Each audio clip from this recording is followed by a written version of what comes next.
Hello, my name is Justin, and I'm going to share my story for whoever wants to watch it. On Friday, October 28th, 2016, I went to a Halloween party. The next day, I was very hungover, but by Monday, I was still feeling very tired and sick. Nearly a week after the party, I told my brother how horrible I was still feeling and that a headache has begun as well. I had to go to the doctor.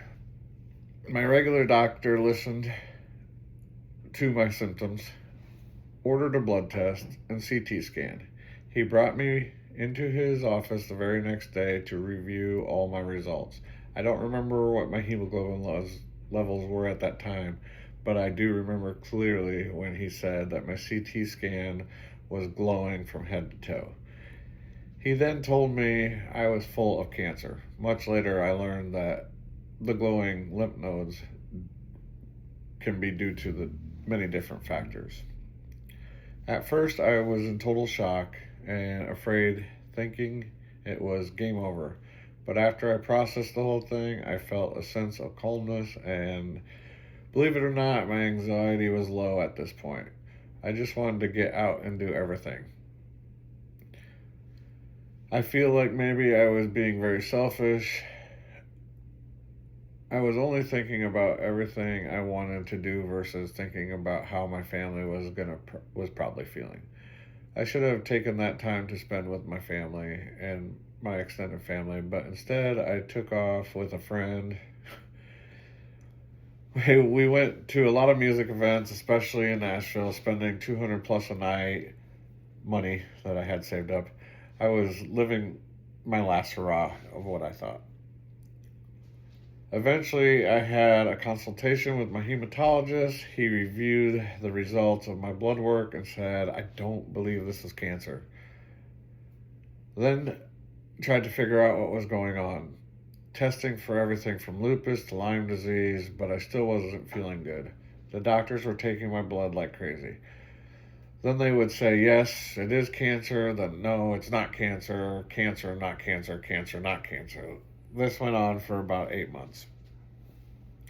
I was not able to work at this time. I finally thought about asking them for a referral to Mayo. It took nearly 7 months to get the referral, but then I couldn't get an appointment scheduled. I was calling every day. I finally called them. Instead of pushing 2 for new patient, I pushed 1 as I was a doctor. And it worked. I was finally able to talk to someone. I pleaded my case and had an appointment the following Monday. By the time I got to my appointment at Mayo, my blood levels were improving. After 2 days of tests at Mayo, they mentioned wAIHA, but they couldn't diagnose me because their test results were not consistent with all the previous tests. They told me that if I had problems in the future, I should come straight to Mayo. Fast forward 2 years later, in March of 2018, my stepdaughter's birthday party. I had to show the kids how to do a flip off a block at the trampoline park because they weren't doing it, but I knew I could do it. I definitely showed them what not to do. I broke my leg and nearly ripped my ankle off. Not funny then, but funny now. But soon after, as I was recovering and would move from lying down and walking a short hallway to the bathroom, I would be out of breath, dizzy, and felt like my heart was beating out of the back of my head. On Saturday night, my wife said to me we should go to the hospital. I said no, that I was just out of shape from the broken leg. But when I woke up Sunday morning, I realized she had stayed up all night worrying, and she insisted we go to ER. When I still refused, she told me she was afraid I could have a blood clot in my lungs. I jumped up and said, let's go. Even with the broken leg, I was in a hurry. After blood tests, x-rays, ER nurse said, you don't have blood clots because you don't have enough blood. They're admitting me right away as my hemoglobin was at 5.8. They ordered a blood transfusion, but my body was rejecting it. So they had to do some science to find a blood type my body would accept. It took until late Monday before I could get the transfusion that my body didn't reject. Unfortunately, my hemoglobin only crept up to a 6. I was very tired, weak, pale, and very scared. I would wake up to make sure my wife was still next to me. She never left my side. After a couple days and a few more transfusions, my hemoglobin was up to an 8.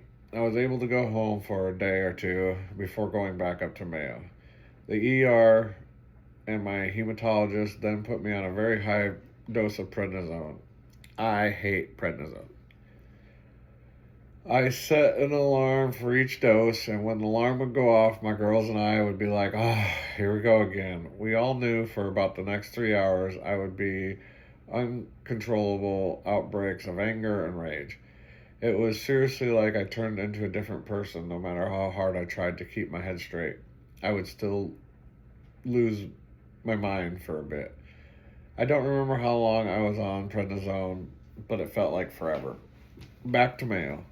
They finally diagnosed me with wAIHA, still on high doses of prednisone, but preparing for rituximab. But just before starting rituximab, my hemoglobin got better and better.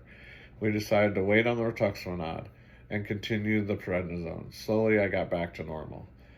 Thankfully, I have been in remission since 2019. Well, I have to change something there because I just went through relapse from on Thanksgiving. My hemoglobin was dropping, but I caught it real fast. Jumped back onto the high prednisone, got it down real fast, and I find out actually a week from today if I'm in remission or not. I've tapered off the prednisone. I still feel pretty good. So back to my story. I still have a lot of weird medical things that happen though. Like having chills and shivering so badly I can't warm even with sweatshirts and wrapped in blankets. I have had a couple of episodes where I completely panic and think I'm losing my mind. Sometimes my heart races, I lose my balance, and it feels like I'm gonna pass out. Once in the ER, they thought I was having a heart attack, so they did a cardiac enzyme test and found increases in my enzyme, which can be a sign of a heart attack or heart damage. They did a heart catheterization only to find no blockage. I'm no doctor, but from what I know about post-traumatic stress disorder, PTSD, and hypochondria, I have similar symptoms. If I see someone on TV get sick, I automatically think I'm sick. And if someone in my household gets sick, I treat them like they have the plague. And that's so true. COVID in 2020 was a nightmare. I was afraid of what I was afraid of what it could do with wAIHA. I was afraid of the vaccine at the first until the warriors helped me understand that it wouldn't destroy my immune system. I got the vaccine, but only the first 2 shots. First or 2 or 3, I can't remember. I still have issues being in large crowds, but push myself through because some of the best parts of my life is live music, big events, and being around people. Thank you for your time. Hopefully that wasn't too long.